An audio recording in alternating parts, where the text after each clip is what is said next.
വറഹ്മത്തുള്ളാഹി വബറകാതുഹു. ബിസ്മില്ലാഹ് വൽഹംദുലില്ലാഹ് വസ്സലാത്തു വസ്സലാമു അലാ റസൂലില്ലാഹ്. ബഹുമാനാദരവുകൾ നിറഞ്ഞ ഉസ്താദുമാരെ, വിധികർത്താക്കളെ, സ്നേഹം നിറഞ്ഞ വിദ്യാർത്ഥിനികളെ, അശാന്തിയുടെയും അക്രമത്തിൻ്റെയും കരളാസ്തങ്ങളിൽ മുങ്ങിയിരുന്ന ഒരു സമൂഹത്തെ സ്നേഹത്തിൻ്റെയും സാഹോദര്യത്തിൻ്റെയും വെള്ളി വെളിച്ചത്തിലേക്ക് കൈപ്പിടിച്ച് നടത്തിയ മുത്ത് റസൂൽ സല്ലല്ലാഹു അലൈഹി വസല്ലമ തങ്ങളുടെ 1500-ാം ജന്മദിനത്തോട് വിവിധ പരിപാടികൾ നടക്കുന്ന ഈ വേദിയിൽ ചില പ്രധാന വിഷയങ്ങൾ സംവദിക്കാം. അല്ലാഹു തൗഫീഖ് നൽകട്ടെ, ആമീൻ. യുദ്ധം മനുഷ്യരാശിയെ വിയർപ്പിക്കാനും വിറപ്പിക്കാനും തുടങ്ങിയിട്ട് കാലങ്ങളേറെയായി. ലോകത്തെ മുഴുവൻ ആശങ്കയിലാഴ്ത്തുന്ന മാരക വിപത്താണ് യുദ്ധം. ഈ സമയത്തും ഫലസ്തീനിലും ഉക്രൈനിലും ഇറാനിലും ജനകോടികൾ പൊറുതിമുട്ടുകയാണ്.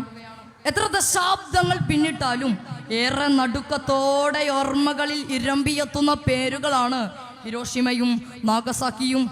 1,00,000-ഓളം ആളുകൾ തത്സമയം നിഷ്കാസനം ചെയ്യപ്പെടുകയും 1.5 ലക്ഷത്തോളം പേർ റേഡിയേഷന്റെ പ്രത്യാഘാതം മൂലം ഇഞ്ചിഞ്ചായി മൃതിയടങ്ങുകയും ചെയ്ത ഹിരോഷിമ ബോംബിംഗ് എന്തു സമാധാനമാണ് സമ്മാനിച്ചത്. 4630 കിലോഗ്രാം ഭാരവും 3.5 മീറ്റർ നീളവും വരുന്ന ഫാറ്റ്മാൻ അങ്ങ് നാഗസാക്കിയിൽ പതിച്ചപ്പോൾ 3 ലക്ഷത്തോളം മനുഷ്യജീവന്റെ തുടിപ്പുകളാണ് നിലച്ചത്. മാത്രമല്ല, അതിന്റെ വിനാശങ്ങൾ ആധുനിക തലമുറ പോലും അനുഭവിക്കുകയാണ്.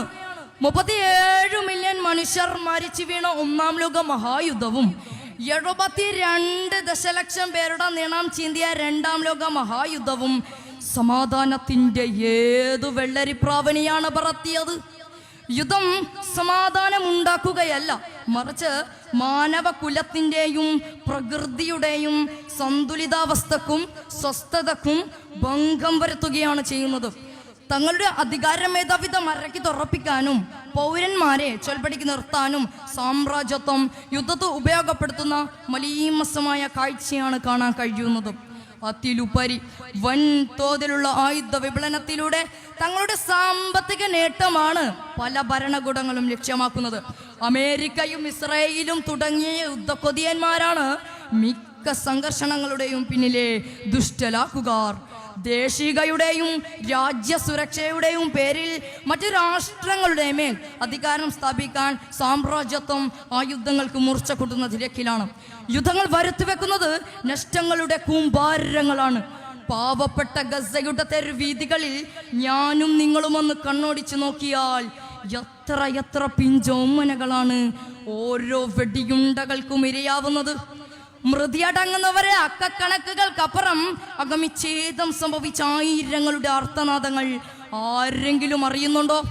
നിലംപരിശായ ഭവനങ്ങളിൽ നിന്നും പ്രാണരക്ഷാർത്ഥം അഭയാർത്ഥി ക്യാമ്പുകളിലെത്തി നരകതുല്യമായ ജീവിതം നയിക്കുന്നവർ, അന്നവും അറിവും മുറിവിനുള്ള മരുന്നും നിഷേധിക്കപ്പെട്ട് തെരുവിലലയുന്ന ബാല്യകുമാരങ്ങൾ.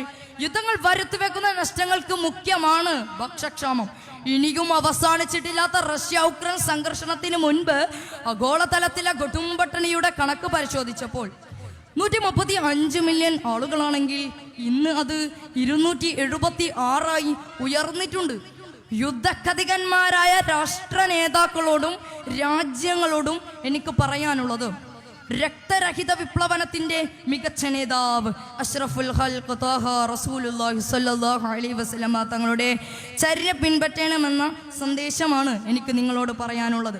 അതിലുപരി വിശുദ്ധ ഖുർആൻ പറയുന്നു, നോക്കൂ, മൻ ഖതല നഫ്സൻ ബിഗൈരി ഔ ഫസാദിൻ ഫകഅന്നമ അഹ്യ അന്നാസ ജമീഅ.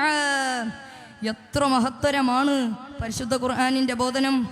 യുദ്ധരഹിതവും സമാധാനപൂർണവുമായ നല്ല നാളുകൾ സാർത്ഥകമാക്കാൻ ഏവർക്കും സ്വപ്നങ്ങൾ നെയ്യാം, പ്രാർത്ഥിക്കാം, പ്രവർത്തിക്കാം. അല്ലാഹു തൗഫീഖ് നൽകട്ടെ. അസ്സലാമു അലൈക്കും വറഹ്മത്തുള്ളാഹി വബറകാതുഹു.